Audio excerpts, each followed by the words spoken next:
And quarterbacks coach Garrett Riley. Coach, unless you have opening comments, we'll go straight to questions. Straight to it. Y'all fire away. Garrett, what did you learn about the offense the last 3 weeks to a month? Quite a bit. You know, I mean, you got a lot of guys that are back, and some of the new pieces that we added since last season, and healthy. You know, and so you just kind of got the arsenal of guys out there, and really trying to build chemistry. So that's the biggest thing that we've been able to see and kind of feel as an offense and offensive staff is I feel at this point in the year, starting the season, compared to where we were a year ago, obviously I feel like we got a little bit more of a pulse of our identity, and kind of who we are and who our playmakers are and what's going to be our best personnel, you know, going up against Georgia or whoever. So I just feel like we got a little bit better feel altogether that way. That would be the biggest thing I would say. This is going to be a reunion of Coach Luke with Coach Smart. First game coaching together. How good is your comfort level right now with Coach Luke? Yeah, a lot. I mean, he's a great guy. He's a very adaptive person. I mean, he's been in this thing a long time, so he's just, you know, from a staff dynamic and all those things. I mean, he's a great teammate that way. So he's been awesome. Love everything he brings to the table for us, and you know, looking forward to going to battle together. Yeah, when the bowl game was kind of a little different deal for both of us, you know, as he was out there on the field with us in that game. But now as he's settled in, we're settled in together. Can't wait. I know that Ryan Lincoln came out of the spring ahead. Is he still ahead going into game week? And what have you seen from him at the center? Yeah, Ryan's done a really good job. I think he's just gotten better and better. Obviously, with the amount of reps that he's gotten compared to last year, you know, felt like he would take a step, and he has. Like everything we've tried to throw at him, what he's going against every single day in practice, who he's practicing against. You know, you're really able to get a great evaluation on him that way, and ultimately that's made him better and made our offensive line better. So can't wait to see him play. Garrett, we've heard a lot this offseason about Cade Klubnik, his confidence, his command. What do you see from him going to year 2 of your offense, and what's your relationship like with your quarterback now? Yeah, I can't wait to see him play. You know, I think just as I've said a bunch, I mean, playing that position and some of the things he had to go through personally last year, you know, having to go through it, having to be in the fire, having to overcome and adapt, and you know, we had to start to play the game a little differently ending last year, and we put ourselves in a position to win some games there down the stretch. And so you got a kid now that's confident because of that, because of the way it ended, the momentum that he carried into summer. And then now just the game experience and being in a lot of close and tight games last year. I mean, that experience alone just goes a long ways. And so I feel like we're seeing a player now that's just more settled in, that's more comfortable. You know, from a game management, that's going to be the thing that I can't wait to see him do. You know, compared to just what we're seeing in practice, where things are a little bit more controlled. So I think he's going to take a huge step forward, but obviously he's got to go do it on game day. Have the helmet communications improved things in that regard? And, you know, is it one of those things where you can say, hey, you know, typically here, if you're, you know, they're doing this, look for the safety, he may come off the edge. Can you say stuff like that? Oh yeah, about yeah. I mean, it's definitely an added element to the communication, and you know, a tip here or there. Obviously, just play calls and stuff like that is a whole different mechanism for us now, as everybody's infatuated with this deal. But yeah, to me, it's kind of an added element. You know, you still want a quarterback to go out there and play quarterback too. Okay, if you got a coach talking to them every second that you're allowed to on the headset, you know, at the end of the day, does that make him more cloudy than not from a decision-making standpoint? So there's going to be a fine line with that, I think, but certainly something that I think if you use it the right way, it can be a big bonus. Are you still going to signal? There'll be a mixture, yeah. I mean, now we've got kind of a whole gamut of operation stuff on how we can get a play call and all those sort of things, but yeah, we're certainly using it. You have some really good young talent at running back, but the backfield's going to be a little bit different this year in that you're not splitting carries as evenly as you were last season. How different is that dynamic for you? Do you have a preference between having a featured back with like Mata this season, or having two guys that are kind of sharing, splitting the ball? In my experience, it's just kind of been different everywhere. I mean, I think at the end of the day, you're going to need a deep running back room if you really want to make a push and kind of have the run that you hope to have at the end of the season. So to me, it's going to definitely be by a collection of guys. Obviously, we got Mafu, who's kind of the bell cow, and obviously one of our best players. And so, he'll certainly get featured a ton. But I do think that you got to do it by committee still. And it's a long season. And the way we want this thing to go, that room's going to have to be deep and play well, be productive as a unit.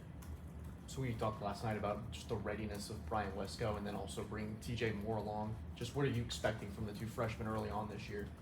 Yeah, I mean, I think they're both going to help us. I mean, obviously Brian's got a little bit of a leg up just from a mental standpoint of being here longer and going through spring ball and all those sort of things. And TJ's coming on very, very quickly. And but from a talent standpoint,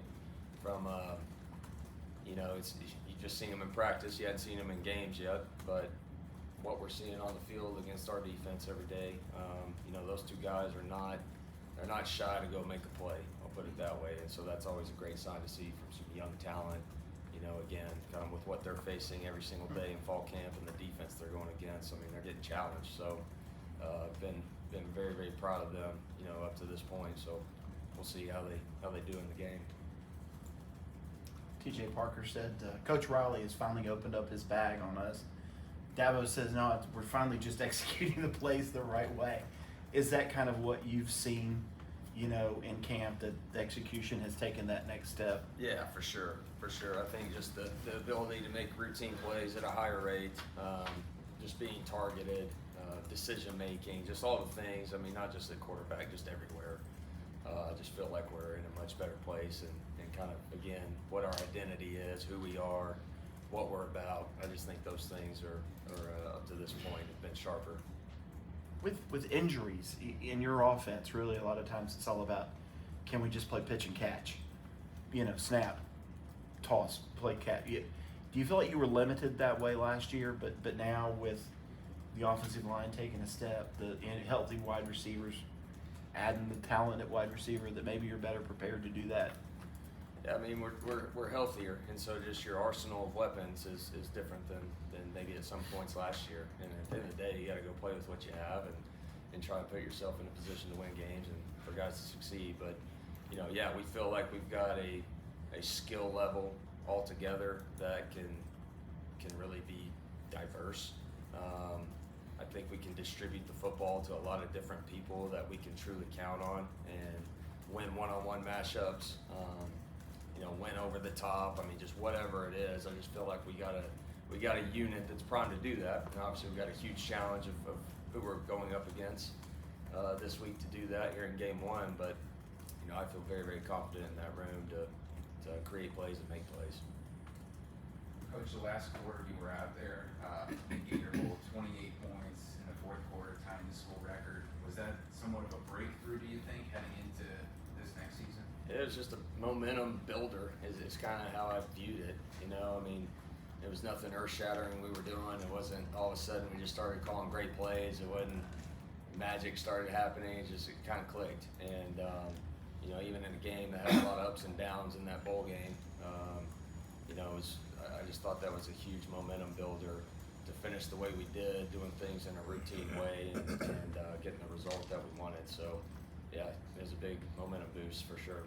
And as far as you guys, you personally going up against Georgia again, I know there's been a big buzz, opening up against the #1 team, but for you personally, having a chance to get back from the national championship, how has that helped you get a little motivation?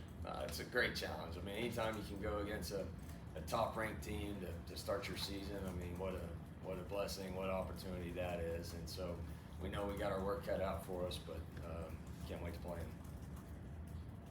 Any questions for Coach virtually? Anybody else in the room? Can you elaborate on what you're seeing out of TJ that's allowing him to sort of come on, like you said? Yeah, just everything kind of slowing down for him, from a talent level and catching and getting open and just his skill set. And he's got it. There's no question about it. It's just the detail and the mental part of it that obviously you got to bring some young guys along. And now that we're truly getting into a normal week, a game plan, you're not installing things every other day like you kind of typically do in fall camp, and things move quickly from an install perspective. Things will start slowing down for him pretty fast. You think this offense can have a deep strike, quick strike mentality to it, like Clemson fans were used to seeing that a few years ago when they were winning championships, offenses that struck deep balls and quick strikes? I love to do that. Yeah, I mean, that's what this game's about. If you can be explosive, and generally you're going to be a very good scoring offense. You're going to be statistically all this stuff at the end of the year, most likely. So explosives are a huge part of it on both sides of the ball, as we all know.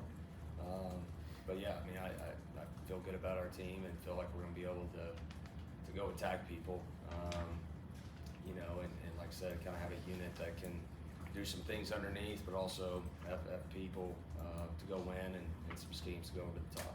Who do you feel most comfortable with on the offensive line beyond the starters, like 6, 7, 8 right now? Yeah, there's a collection of that 7, 8, 9 guys that you want to really feel good about.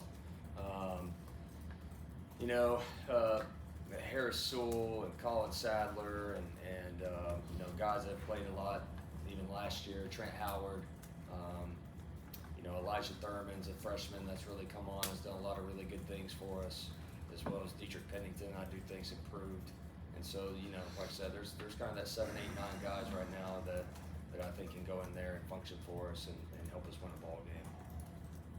It's a full, healthy wide receiver room at this point. How much does that open up? And is there a number of guys that ideally, hey, I'd like to get this many people targets in any given game, or how does that rotation with full repertoire? Yeah, I mean, you're always going to be trying mindful of getting your best playmakers the ball, and having a plan that way based on what defenses you're doing too. I do think there's the element though of balance, and I kind of always have taken this from Leach, but balance isn't always just run pass. I mean, it's ball distribution, it's getting him a touch, it's getting him a touch, it's getting the back a touch in the passing game, just whatever it may be. And so when this thing's usually at its best is when you're distributing the football to a lot of people, and obviously if you feel good about your playmakers everywhere, that's when this thing really goes. Time for a couple more for Coach Riley, if anybody has any. Not that you want to put Kate out for any unnecessary shots, but how much do you envision the quarterback run game being more incorporated this season? Well, I mean, his legs are always going to be an X factor, right? I mean, he just has to be in the quarterback position, and whether that's designed runs or him just managing the football game the way he needs to as a quarterback, where he needs to scramble or take off or whatever, he's athletic enough to create some plays that way. So he's certainly going to be an X factor that way, not just in this game, but all season he's going to need to be for us. Coach Sweeney mentioned trying to avoid 3rd and long situations against Georgia. I guess for your offense, how do you guys plan to avoid those situations? Well, you're trying to stay on schedule. I mean, that's the easy answer. But the biggest thing probably is just not taking negative plays and minimizing those is probably the biggest thing. You're going to try and take shots. You may hit them, you may not. Okay, and all of a sudden you're looking at your 2nd and 10. Well, we got to get back on schedule a little bit. So that's always going to be a big part of any game plan. But certainly when you're going up against them, and they were the #1 3rd down defense in the country last year, so that's something they do very well. So we got to try and minimize some of those bad situations for sure.